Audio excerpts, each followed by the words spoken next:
Be conscious. Be aware. What the hell are you talking about? I'm already conscious. If I'm not, I wouldn't be here talking to you right now. That's generally the assumption most people make. We presume rather too quickly that since we are alive and breathing, we are already self-conscious. But that's the freakish part of the whole thing. That voice inside your head that keeps telling you you're conscious and awake might well be what keeps you unconscious and asleep. It might be telling you all kinds of lies about how being unconscious is practically impossible, how your movements and activities in this world are the very proof of your self-consciousness. So, it could constantly keep you under its spell. It hasn't even occurred to you. There is a slight possibility that you might in fact spend the majority of your life sleepwalking through it. Like totally brain-dead zombies whose movements function well but are not aware of them, whose will and desires are practically controlled by the lust for fresh blood. Most of us live like this. We move, we talk, but being aware of it is an entirely different question. Are we even aware of the taste of the food that we eat? The way we eat nowadays, I sincerely doubt it. Are we even aware of the words that come out of our mouth every time we speak? Again, I sincerely doubt it. Are we aware of the desires that have practically been running our software and kept us chasing to the world's end? I don't think so. The zombification of human beings is real.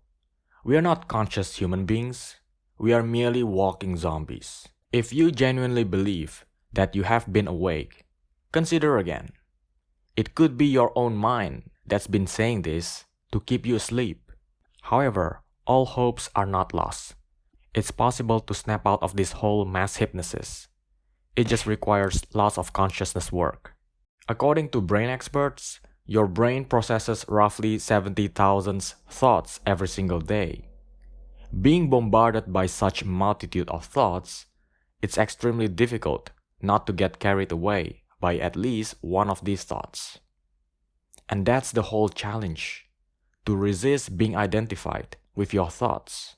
In fact, the mind, together with its preoccupation with self-preservation, often brings about great destruction upon mankind. The creation of wars throughout history is exactly the result of the complexities of the human mind. First, the human minds believed that dividing the world map into nations with imaginary lines is a freaking great idea and would make them feel protected from outsiders. Then they would go into countless battles with one another, killing millions in the process, not realizing that what they believe would make them feel secure is in fact the very cause of their insecurity. The contradictory nature of the mind is such that the very perception of the enemy itself creates the enemy. According to the prevailing quantum mechanics theory, a particle can exist in multiple places simultaneously and remains in superposition until it's interacted with or observed by the external world. In other words, who you consider to be your enemy is only one among many other existing possibilities. To some people, he can be a loyal friend. To some others, he can be a passionate lover. One remains in superposition of multiple possibilities until the very moment you decide he is to be one way or another. An enemy becomes the enemy only after you observe him to be so. Then what's likely to happen is he will act accordingly before you. That is, he will exhibit the character traits of a supposed adversary. Even though you might be convinced that his so-called defective character is the cause of your hostility towards him, quantum mechanics says otherwise. It claims that it's your own observation of him to be a threat that causes him to display the corresponding traits. Due to the contradictory nature of the mind, naturally it often brings about results that are often opposite to the intended effect. One who believes in division might do so in the hope that it will bring about more safety and protection, only to realize that the very act of division simultaneously creates the perception of the enemies in his mind that would make him feel even more insecure. The mind always divides My body, my country, your country, my home, your home. When there is division, a conflict is bound to happen. Attaining a higher degree of consciousness is the only means to cure our compulsive addiction to thinking. Consciousness is in fact self-curative. Once you are able to perceive yourself engaging in meaningless behaviors that are detrimental to your health, it's almost practically impossible to go back to the old ways. It's like the regular smoker who one day decides to see a doctor and get his lungs x-rayed. Once he sees with his own eyes what smoking has done to his lungs, it's virtually impossible to continue smoking. Likewise, once we are able to truly see how the mind constantly creates this separation between us and the rest of humanity, it's almost impossible to continue living in the same way. It's not like once the smoker has seen his damaged lungs, he will quit smoking immediately. Most likely, the inertia of the addiction still remains, and he will pick it back up again a few more times.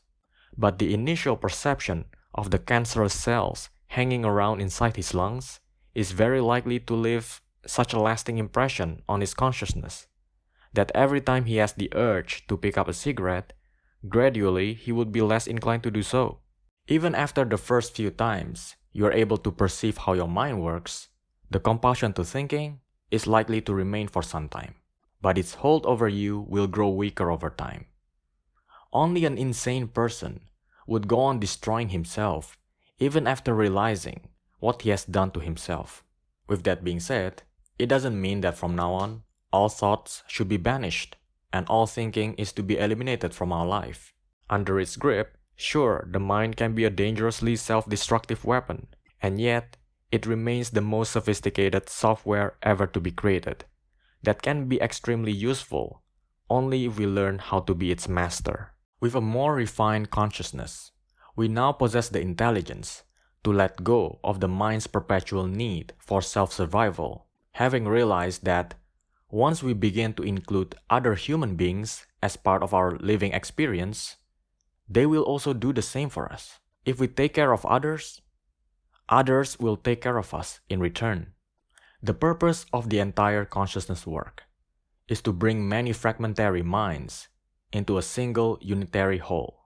Once we develop an insight within ourselves that how we constantly divide ourselves into nations, races, religions, and tribes has created numerous conflicts, we will simply drop the whole stupidity of it. Just like the smoker, who for the first time sees what he has done to his own lungs.